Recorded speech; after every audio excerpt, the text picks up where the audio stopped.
Halo teman-teman semua, gimana kabarnya? Semoga dalam kondisi baik-baik aja ya. Video kali ini kita akan melanjutkan episode ketiga Battle of Moscow. Bagi yang belum menonton episode pertama dan kedua, linknya ada di deskripsi. Dalam episode ketiga ini mengisahkan bagaimana Uni Soviet terus berjuang melawan gempuran pasukan Nazi Jerman yang masih belum mengendurkan serangannya untuk menduduki kota Moskow.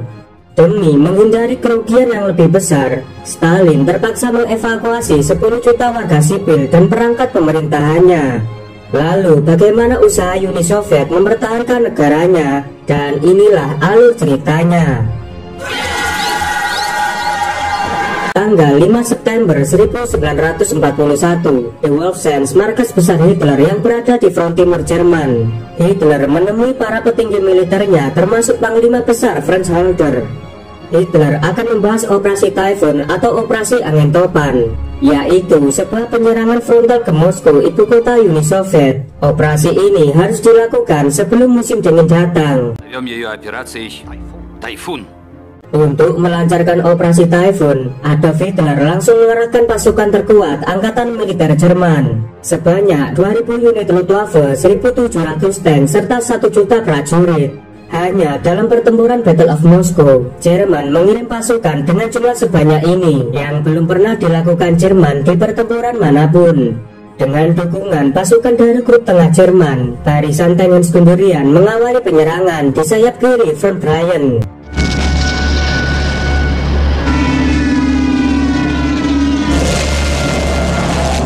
Dalam sekejap, pasukan Guderian berhasil menjebol pertahanan Von Bryan dan bergerak menuju ke kota Oriel. 1 Oktober 1941 di Moskow, Jenderal Lysenko melaporkan kepada Stalin tentang pergerakan pasukan Jerman saat ini. Mendengar itu, Stalin nampak kesal karena kota Oriel sudah hampir ditaklukkan oleh Jerman. Ia memerintahkan Lysenko untuk membendung pasukan Guderian yang akan menyerang kota Emsens. Dan pada tanggal 4 Oktober di kota Emsens, Lysenko mempersiapkan pasukannya dengan menggunakan artileri anti-tank untuk menghadapi pasukan tank Guderian. Melihat tank Guderian dalam jangkauan, senjata anti-tank mulai ditembakkan dan pertempuran pun dimulai.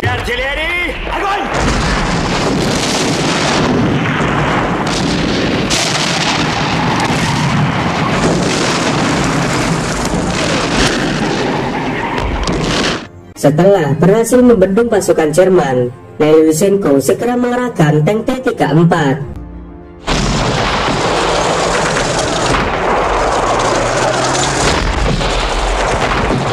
Bahkan Uni Soviet mengeluarkan senjata andalannya, yaitu Katyusha.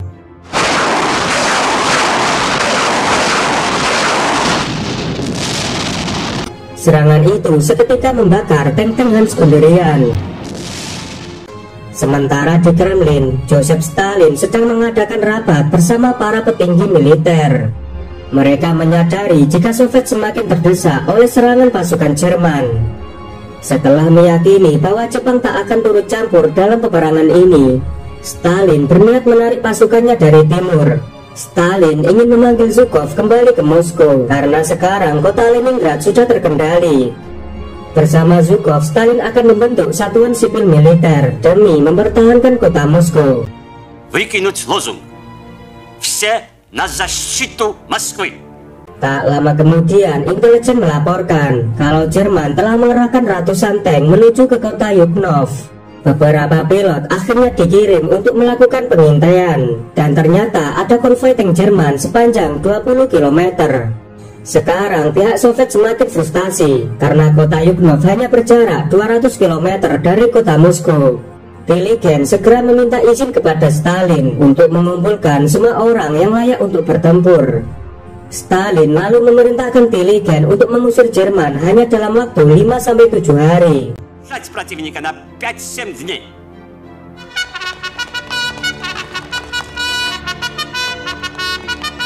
Para kadet sekolah militer di Poldok segera dipersiapkan. Kemudian Jenderal Mikhail menjelaskan jika misi mereka adalah menghadang pasukan Jerman dan harus berjuang mati-matian mempertahankan kota Yuknov.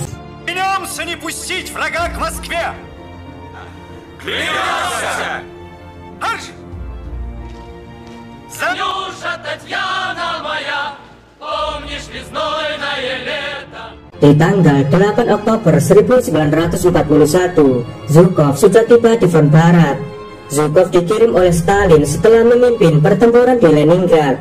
Ketika bertemu dengan para bawahannya, Zhukov pun langsung marah karena pasukan Soviet tidak mampu mengantisipasi serangan musuh. Sebenarnya strategi Jerman dari awal sampai sekarang tetap sama. Просто высказал свою точку зрения. Прощайте.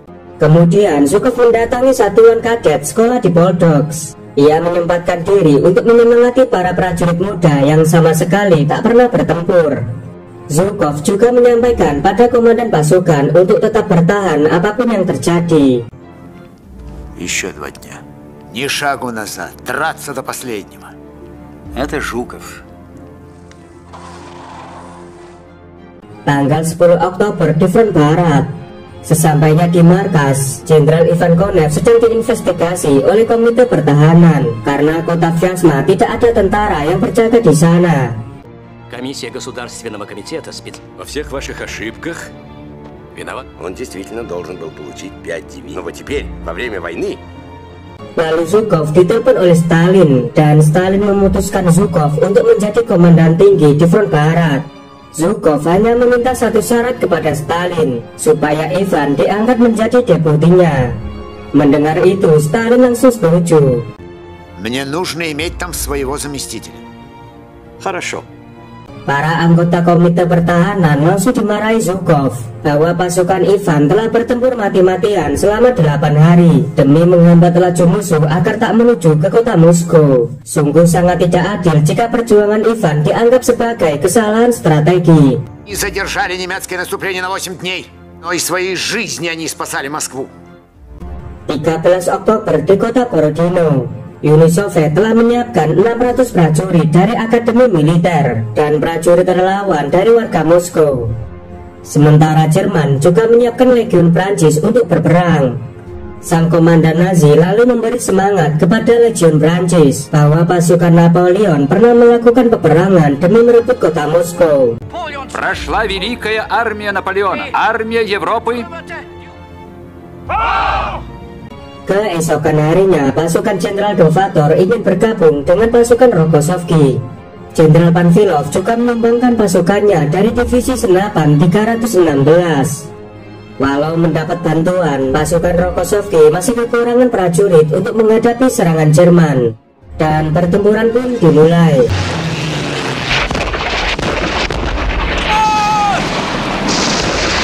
Tank Panzer Jerman segera membuat formasi dengan membentuk sayap kiri dan kanan. Awalnya serangan Jerman bisa dipukul mundur oleh tentara merah.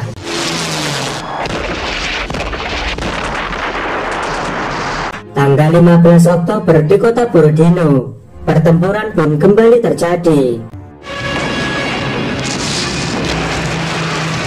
Pasukan Jerman mengerahkan tank Panzer yang didukung serangan Luftwaffe dan berhasil menghantam pasukan Uni Soviet.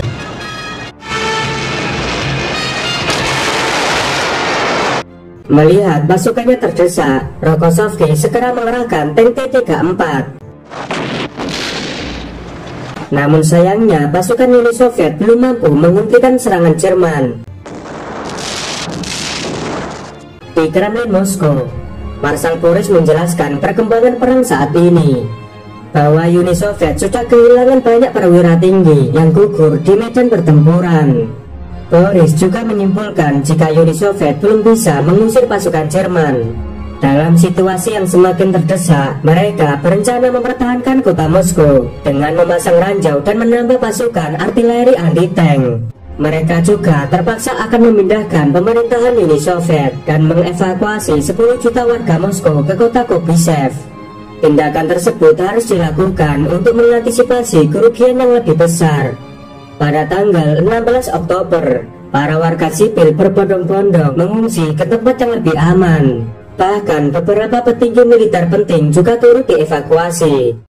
Sebanyak 1.523 pabrik dan industri juga dipindah ke wilayah Soviet di belahan timur. Tanggal 17 di area sekolah militer Poldoks, para kadet muda sudah bersiap melakukan pertempuran untuk merebut desa Supinka yang telah dikuasai pasukan Jerman. Meski dengan persenjataan seadanya, mereka terus maju berjuang pantang menyerah.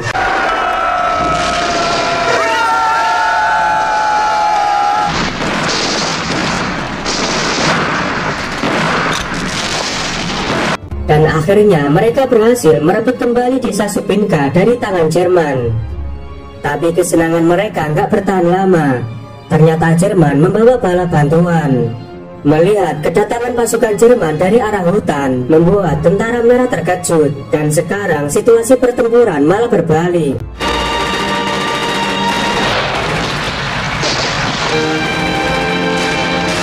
Meski telah terkepung dari berbagai arah, para kadet muda tetap berjuang hingga ajal menjemput mereka.